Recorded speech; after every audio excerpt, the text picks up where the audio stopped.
G'day guys and gal, it's no secret that Custodes are the best boys in the setting. Not only do they kick copious amounts of ass, but their interactions and personalities are actually quite deep and engaging. The fact that pretty much the entire galaxy sees them as these regal demigods, like literal archangels, when in fact they just see themselves with shit to do, is pretty baller. Like, it's common knowledge that most Custodes would be more than happy to wear blank undecorated armor. But it's a good thing they don't, because their armor is sick and doesn't just necessarily come in two shades of gold. Sure, the classic Custodian is gold upon gold, washed with gold, before being highlighted with gold. The only discernible difference seeming to be the color of their skirts and plumes. But did you know that their armor and heraldry can get quite diverse, from the dark shade of the Shadowkeepers to the polished marble white of the Solar Watch? There are a number of different shield hosts out there with their own strengths, purpose, and girth. Today we'll be going over every single Custodian shield host, discussing their unique attributes, armor styles, and accomplishments. I'll also be including unique shield companies as well, as there isn't much difference between a shield host and a company beyond the size of the force. Let's get into it. First up, what is a shield host? Well, officially, it's just another gimmicky way for GW to be able to break up a faction into differently coloured sub-factions in order to give the players more lore-friendly options for painting their minis. This is most prevalent with the different Space Marine chapters. However, every single race and faction has their own version of this. Whether it be different Tyranid hive fleets, different Sister of Battle orders, or different kinds of STDs. The in-law reason is that having different groups of Custodes who can independently manage themselves allows for them to attack various different enemies or perform various different objectives. After all, there really isn't any threat in the galaxy where the full might of the 10,000 would be necessary. After all, it only took like 5 Custodes to take out a Tyranid splinter fleet led by the Swarm Lord. So with that in mind, the first group of Custodes on this list are the Aquilan Shield, aka the Gilded Guardians. But that sounds kinda gay, so Aquilan Shield it is. Despite being a shield company instead of a full host, the Aquilan Shield is renowned for having a very specific and kinda comical purpose. Basically, the Doom Scryers, who are powerful Imperial Psychers that can see the future, occasionally are like, hey, Custodes, Billy Bob the inbred guardsman will somehow stop Garthawax the Undying Chaos Lord from destroying Terra and ending the Imperium. If Billy Bob can stay alive for the next 2 years, that is. So the Custodes are like, no worries, Doom Scryer. Enjoy the next 2 months you have alive after melting half your brain to bring me this information. The Custodes will then deploy the Aquilan Shield, which will consist of a handful of Custodian Wardens draped in purple robes and colouring. They will travel to Billy Bob's location to keep him alive until he fulfills his purpose. Once he fulfills said purpose, aka gets his lucky headshot off on Garthawax the Undying, the Custodes will instantly leave, often leaving the guardsmen exposed and in incredible danger. Imagine a bully wants to beat you up, but then Dwayne Johnson arrives without explanation and tells the bully, if you touch this kid, I will fuck you up. Then the kid tells the bully to eat a dick because he has the Rock guarding him 24/7. Then one day, without explanation, the Rock vanishes. That bully is going to kick the ever-living shit out of that kid. Most of the time, the people who receive the protection of the Aquilan Shield are already notable characters. People like Lord Inquisitors, Generals, High Lords, and even Space Marine captains are the usual go-tos. It's still quite jarring for them to suddenly have elite Custodians randomly guarding them around the clock, but it's part of the job. The real fun begins when a Doom Scryer sees a food stall vendor on a backwater planet somehow being involved in the events that help protect Terra. Hence, that food stall vendor, who probably hasn't even heard of a Custodian before, suddenly gets a dozen of them teleported next to him and literally surround him 24/7. This also creates a shitload of pressure for the food vendor, like they are only protecting him because he is supposed to help save his own literal god. So overall, a pretty wild experience. There are numerous Aquilan Shield squads active at a time, protecting random dudes and dudettes throughout the galaxy until they achieve their unknown goals. Sometimes life isn't just about protecting, sometimes it's about fucking annihilating. When enough bad guys get a bit uppity and think about taking on Terra, the Dread Host will be unleashed upon them. A massive shield host consisting of hundreds of Custodes and 3 super advanced Custodi warships. The idea behind the Dread Host is to completely eviscerate an enemy with overwhelming force. The wars fought by the Dread Host are never fair or close. They are akin to butchery and slaughter rather than an actual battle.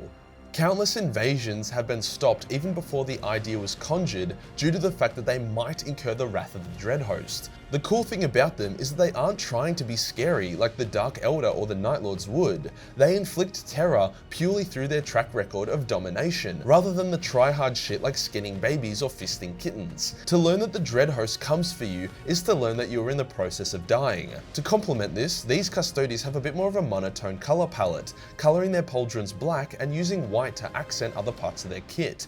During the 8th Black Crusade, the Iron Warriors and Night Lords captured the Andromax system. They then promptly regretted this as the Dread Host considered this a threat to Terra. Hence, alongside the Minotaur chapter, who also seriously know how to fuck shit up, the Dread Host massacred the traitor forces and reclaimed the system without too much difficulty. The next shield host are the Solar Watch, who, not gonna lie, if I didn't find white to be such a fucking shitty color to paint with, I'd probably paint my Custodes like this. They look dope as hell. The Solar Watch protect the entire solar system around Terra rather than just the planet itself. They have secret fortresses and bastions dotted around Jupiter, the Moon, Uranus, you name it. When there is a chaotic uprising, xeno incursion, or just someone being a huge fuckwit to a degree that the local forces are having trouble dealing with it, the Solar Watch will fly in, slaughter the bad guys, then leave. They are the Imperium's trump card for local threats. The only planet that they don't deliver their slick justice to is Mars, as they trust the Mechanicus to be able to deal with their own shit. Sometimes if they hear of a threat emerging in a nearby star system, they will strike out, quickly eliminate the core of the threat, which could be a Chaos Lord or Xeno portal, before heading back to their posts near Terra.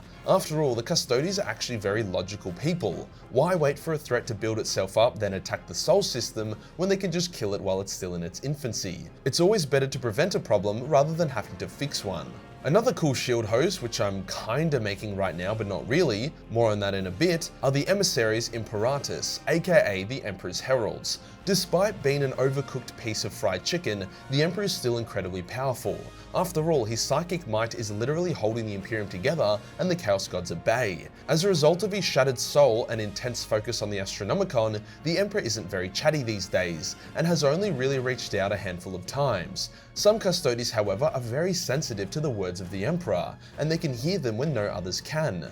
During their dreams and meditation, the Emperor can speak to them, giving them instructions and guidance. These Custodes will then band together, talk about the messages they have received from the Emperor, and try to form a cohesive instruction from them.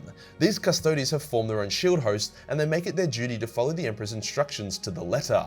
This often results in the Heralds discovering Dark Age of Technology artifacts, or intercepting threats that only the Emperor was aware of. However, due to the Emperor once again not being in a talking mood, the Herald's actions were extremely rare. This all changed when the Fire Nation, when the Great Rift appeared, and Guilliman woke up from his 10 millennium nap. When this happened, the true purpose of the Heralds was unveiled. See, when G-Man appeared, randomly gained hundreds of thousands of Primaris Marines, and declared himself Lord of the Imperium, a lot of the Custodes weren't too happy about this, and they were low-key preparing to assassinate the newly awoken Primarch. After all, it was the Primarchs that damaged their liege lord, hence they weren't really a fan. To quell this unrest, the Emperor told the Heralds that Guilliman was a chiller, and to trust him, hence the Heralds told their Custode brothers, who listened because, you know, the word of the Emperor and whatnot. The Heralds then joined Guilliman's Indomitus crusade, and they were the ones to present the various Space Marine chapters with their Primaris reinforcements. This is why the uptake of the Primaris was so successful. A normal Custode already has the authority of the Emperor, but a Herald literally has his voice, so yeah, kinda hard to say no. It also helped that the Heralds threatened to kill any chapter that refused. The Heralds will undertake whatever role that allows them to pass on the Emperor's words the quickest. Often they are Custodian Wardens, but it's pretty common for them to become Virtus Praetors, aka the Flying Custodes, because it allows them to get to their destinations faster. Like I said, the Custodes are a practical bunch. Arguably the coolest shield host, we now have the Shadow Keepers, Wardens of the Dark Cells. In the Dark Cells under the Imperial Palace, there is some fucking wacky shit. Eldritch abominations, men of iron, Dark Age of Technology weaponry, and more.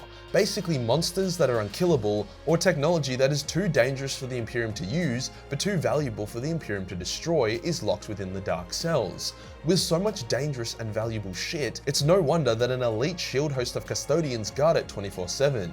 They also have arguably the coolest armor coloring alongside the Solar Watch. Once again, as the Custodians are a practical bunch, they aren't afraid of occasionally using some of this awesome tech and weaponry for the good of mankind. For example, when the Phalanx got clapped pretty hard after the fall of Cadia, it was technology taken from the Dark Cells which helped repair it. Unfortunately, the random Khornite invasion of Terra that occurred at the opening of the Great Rift destabilized the Dark Cells, allowing multiple problematic creatures to escape. So in short, the Shadowkeepers now find themselves incredibly busy, traveling the galaxy to try and put the escaped horrors back in their cells. Unfortunately, we barely know what is in the Dark Cells, which, kinda sucks because it would make a great video topic. But one example includes a device which activated can turn an entire planet into a bunch of blood-crazed berserkers. So using that as a reference, we can see why an entire shield host of elite Custodes is used to keep these things locked up. Unfortunately, as Custodes are limited in number, so are their shield hosts. Other notable ones exist, such as the legendary Alaris Terminator only shield host, the Gilded Fist. But the rest of them, such as the Eagle's Vigilance, the Gilded Talons, the Solar Furies, and the Fury of Terror, have such a limited lore that I can't really say much about them. The one and only homebrew shield host that I'll mention is Shield Host Proteus, a small band of Custodes made up of Shadowkeepers, Heralds, and others with the sole purpose of visiting Mars and claiming the Proteus Protocol, a device capable of reviving the Emperor. Led by their fierce Captain General, aka Kitten, they triumphed over the renegade forces of Mars. However, it was at great cost, with most of the shield host dying, including the Captain General himself. Look, I'm a huge slut for TTS and I'm still sad that it's gone. As a tribute to it, I'm slowly but surely recreating shield host Proteus in its entirety, using the exact same paint jobs, formation, and characters. I don't give a fuck if it's not meta. I swear one day I will take this force and I'll go fuck up some Marzi boys with it, or die trying. If you enjoyed the video and you want to support the channel, then Patreon is the place to be. Only $1 per month give you access to a boatload of, some cheeky anime titties. Hit the subscribe button and hit the real subscribe button for more Gilded content. Join the Discord for more memes and I'll see you on the next one. Peace.